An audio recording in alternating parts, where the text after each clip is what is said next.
E aí, galerinha? Então, hoje a nossa aula continua o nosso estudo de funções reais, beleza? Ainda na introdução, com os elementos principais para que eu entenda bem o que é função, tá? E posso estudar os tipos de funções, que é o que nos interessa muito mais tarde, beleza? E aí a gente continua com a ideia agora do que é domínio, contradomínio e imagem, beleza? Olha só, para isso, ainda como a gente está engateando em funções, eu trouxe um exemplo com o diagrama de Venn, ok? E nesse exemplo, claro, eu trago uma situação onde ocorre uma função, a gente consegue ver perfeitamente que no conjunto de partida, no conjunto A, todo elemento aqui dentro está relacionado com algum elemento aqui, que será chamado de Y, no conjunto de chegada. Y, mas eu poderia usar outra letra, mas a gente está usando X e Y. Beleza. Olha só, o que é domínio nessa relação? Porque a função é uma relação, nesse caso é uma relação que leva elementos de A em B, ou seja, configura uma função que é uma aplicação. Eu aplico elementos de A na função e gero valores de B, por isso é chamada de aplicação, uma transformação. Eu transformo elementos de A em B. Inclusive, como é que eu transformo? Qual é a máquina de transformação dessa função? A gente consegue observar facilmente. Ó. O 1 vira 3, o 2 vira 4, o 3 vira 5, o 4 vira 6. Então, eu estou fazendo o seguinte, eu estou pegando valores x que estão aqui dentro e somando duas unidades. 1 mais 2 dá 3, 2 mais 2 dá 4, 3 mais 2 dá 5, 4 mais 2 dá 6. Tá? Eu estou dizendo isso. A imagem do 1 é 3, que é a mesma coisa que 1 mais 2. E aí vai, tá? Valores de x que geram um valor y, tá? O f de x é um y. Beleza. Então, agora que eu vi a lei, vi uma situação aqui, posso fazer isso com todos os valores, ok? Então, o que é o domínio nessa função? O domínio nada mais é do que o conjunto de saída. E eu falo conjunto que é o conjunto todo, que se não for todo nem é função, tá? Então, qual é o domínio dessa função? O domínio dessa função é o próprio conjunto A. Aí eu vou usar uma denotação, tá? Colocar mais reduzido a ideia, a representação do domínio, utilizando simplesmente D de F, tá? Se liga, a escrita matemática é muito importante. Quero escrever domínio de uma função, D, o símbolo dela, que é a função F, tá? D de F é sempre o conjunto de saída, de partida todo, tá? Porque senão não seria função. Esse conjunto eu posso escrever simplesmente o símbolo dele, que é o conjunto A, ou listar os elementos. Nesse caso eu posso listar porque é um conjunto finito. Só tem 4 elementos, é simples. O que é o contradomínio?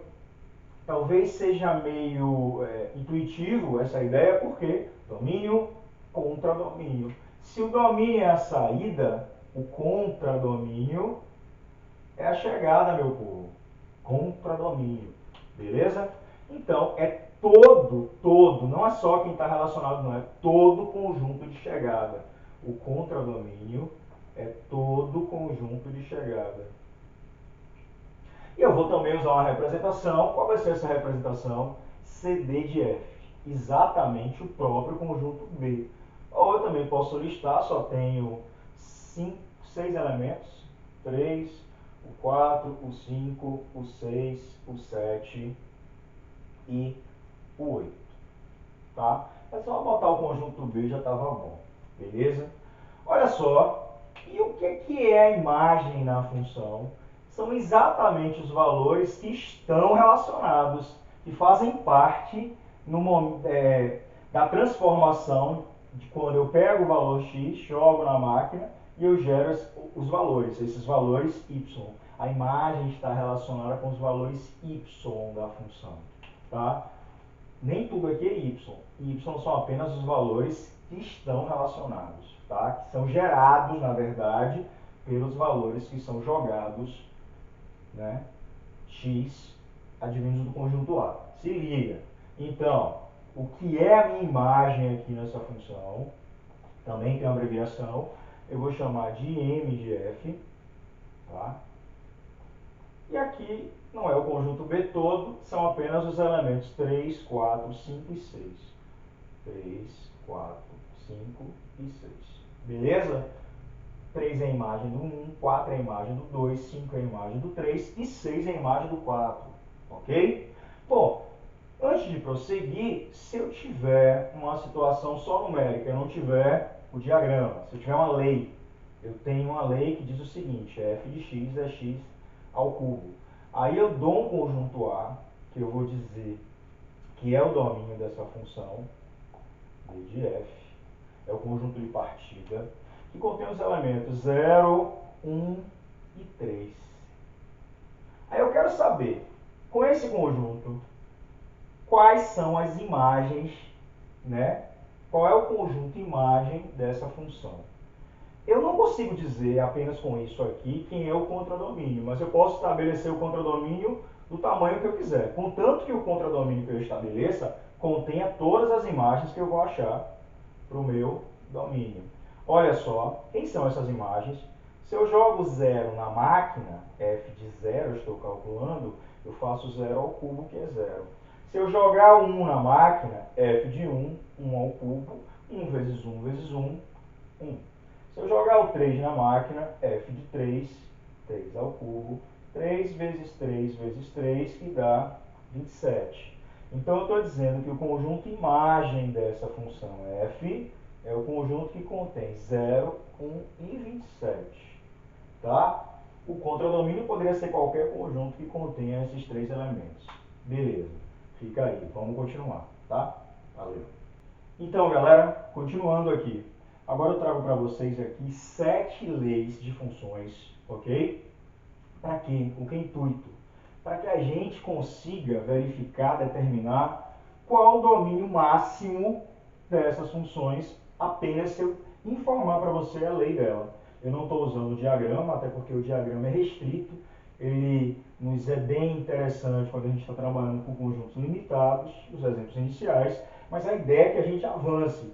Então, se eu dou uma lei para você e penso no maior conjunto possível que eu possa jogar aqui e obter imagens, claro que essas imagens também vão estar em um conjunto maior possível. Que conjunto maior é esse? O conjunto dos números reais. Por isso que a gente está trabalhando como tema principal funções reais. Tá? E o que são os números reais? Eu tenho os números naturais, são os números 1, 2, 3, 4, até infinito. Esse conjunto está dentro do conjunto dos números inteiros, que aí eu tenho também 1, 2, 3, 4, mas aparecem os números negativos, menos 5, menos 6, menos 7, menos 1000. Esses números inteiros fazem parte do conjunto dos números racionais. Isso tudo você vê na aula sobre conjuntos numéricos. A gente, hora dessa, vai trazer aqui no canal. Se liga. O conjunto dos números racionais engloba o quê? As frações. Basicamente, todo número racional pode ser escrito como uma fração. Menos 2, por exemplo, que é inteiro, pode ser escrito como menos 2 sobre 1. É uma fração. Tá? Mas também tem frações que não são inteiras, 7 terços, e aí vai.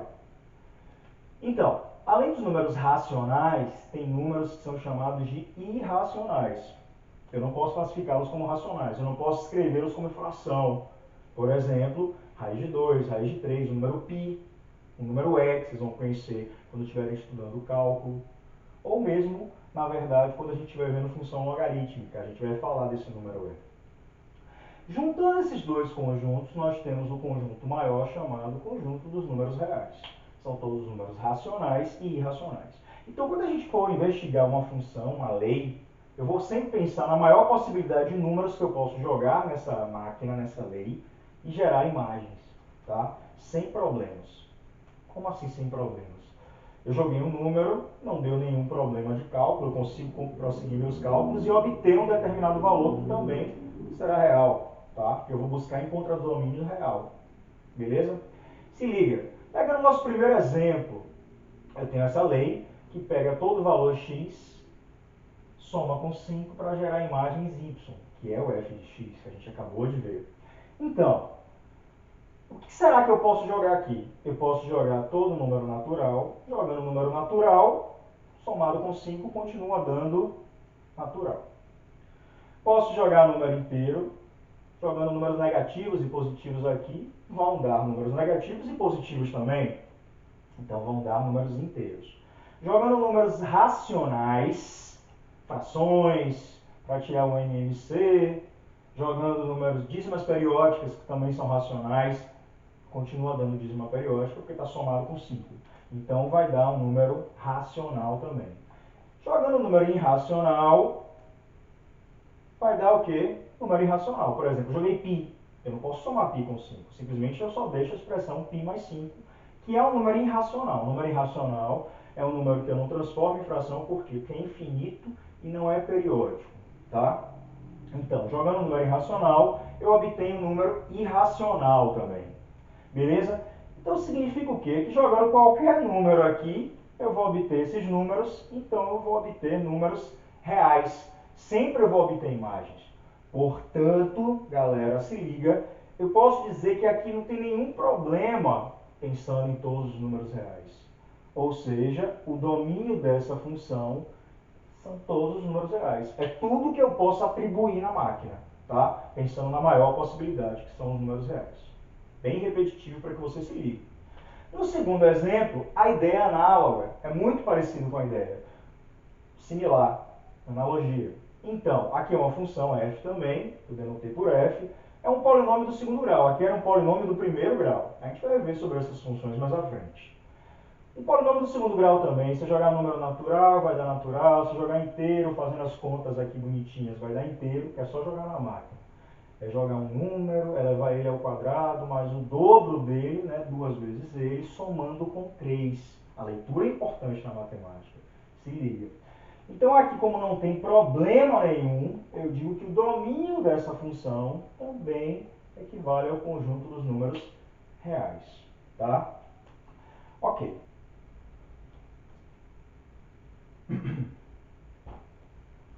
Continuando, pessoal. Agora no exemplo 3. Bom, agora eu preciso tomar um pouco de cuidado. Por quê? Ele tem uma expressão diferente das duas anteriores. O que de diferente, meu povo? A raiz. Uma raiz quadrada. Poxa, será que sempre eu consigo calcular a raiz quadrada de um número real? Sempre vai ter raiz quadrada? Por exemplo, raiz quadrada de um número natural. Raiz quadrada de 4. Quanto é? 2. Raiz quadrada de 625. 25. E aí vai. É um número que multiplicado por ele mesmo dá o valor que está aqui dentro. Beleza. Agora, se eu pensar em números inteiros, por exemplo, a parte negativa. Quanto é a raiz quadrada de menos 4? Menos 2? Não, meu povo. Menos 2 ao quadrado não dá menos 4. Menos 2 ao quadrado dá menos 2 vezes menos 2, que dá menos com menos, mais. Se liga, quando a raiz for quadrada, ou eu posso pensar nisso em qualquer índice par, tá? Por exemplo, raiz quarta de 16. Qual é a raiz quarta de 16? É um número que é elevado à quarta da 16. Quem é? 2. Porque 2 elevado à 4 é 2 vezes 2 vezes 2 vezes 2, que dá 16. Agora, raiz quarta de menos 16. Eu digo que isso não existe. Não existe em quê? Não existe nos números reais. Não tem número real que é elevado à quarta de negativo. Ou melhor dizendo, não tem número real que é elevado a um expoente par de número negativo. Então, quando tiver uma raiz, é uma situação que acontece um risco. Acontece o que eu chamo de restrição para um domínio. Eu vou ter que tomar cuidado com o número que coloco dentro da raiz. Dentro dessa raiz não pode ter nada negativo, beleza? Não pode, porque senão eu não consigo calcular. Não gera valor real. E como eu estou trabalhando com função real, o valor da imagem tem que existir dentro dos números reais. Tá? E eu penso na maior possibilidade de jogar. Então, eu não posso jogar aqui todos os números reais. Os números negativos já não servem. Aí o que eu faço? Eu verifico a restrição dessa situação. Qual é a restrição? eu digo que, eu imponho, tá? Se liga, eu digo que aqui dentro só pode coisas o quê? Positivas. Raiz de 5 existe. É quebrado, mas existe. Tá? Raiz de 5 é um número. É irracional, mas existe. Agora, raiz de menos 5 não existe. Tá? Se liga. Então, aqui só pode ter números positivos. Eu quero que seja positivo. Na matemática, para isso, eu digo o quê? Que isso tem que ser maior ou igual a zero. Porque raiz de zero também existe, né? Raiz de zero, quem é? Zero. Zero vezes zero, zero. Raiz quadrada. Tá? Então, se isso aqui é maior ou igual a zero, isso implica o quê? Que esses valores em x têm que ser maiores ou iguais a menos 2. Isso é uma inequação do primeiro grau, a gente vai ver com detalhes depois. Tá? Mas é fácil de pensar aqui, ó. Um número mais 2 maior do que zero. Então, esse número tem que ser maior do que menos 2. Menos 2 dá zero, maior ou igual, tá? Menos 2 dá zero, pode. Menos 3 é maior do que menos 2? Não pode. Tem que ser menos 1, menos 1,5. Todo número real maior do que menos 2. Aí, como é que eu escrevo isso para o domínio da função? Eu digo simples assim, ó. Ó, o meu erro não é domínio de f. A minha função agora é representada pela letra g. Então, eu venho aqui e escrevo ó, domínio da função representada pela letra g. Domínio de g. Se liga. Olha só, domínio dessa função será o quê? Tem algumas maneiras de escrever. Significa que são números x pertencentes aos reais, que isso aqui são números máximos possíveis que eu posso colocar. Só não posso colocar número abaixo do menos 2, mas eu posso colocar fração, eu posso colocar número irracional, contanto que não gere valor negativo. Eu já restringi aqui. Então se liga, eu posso colocar números reais, tais que, essa barrinha significa tal que, esse número tem que ser maior ou igual a 2. É uma maneira de escrever. Ou eu posso escrever esse domínio desse jeito, ó. Se liga. Isso aqui é um intervalo. O intervalo contém infinitos números reais. Lá na aula de conjuntos, você vê o seguinte. Esse é um intervalo que começa do menos 2 e cresce infinitamente. E eu não sei onde vai parar. Vai parar onde? Se cresce infinitamente, vai para mais infinito. Então eu escrevo assim, ó, fechado em menos 2. Eu boto colchete para um número, virado para um número, significa fechado em menos 2, até valores que crescem muito, mais infinito. Porém, o colchete não é para o mais infinito, a boquinha do colchete não é para o mais infinito. O colchete fica de costas para o infinito. Isso significa que essa parte é o quê? Aberta. Por que infinito é aberto? Porque eu não sei limitar o infinito. Né? Eu não sei onde é que ele chega. Tá? Então, eu não posso incluir ele no meu conjunto. Está crescendo muito, eu só não sei onde é que é. Tá?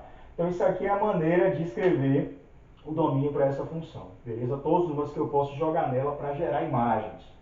Bom, próxima aula a gente continua ainda a nossa aula de domínio com a resolução desses 4 exemplos que ficaram, que é importante você se ligar nisso, beleza? E aí, é isso. Se liga, se inscreve se não se inscreveu, curte aí o vídeo e até a próxima. Falou? Valeu!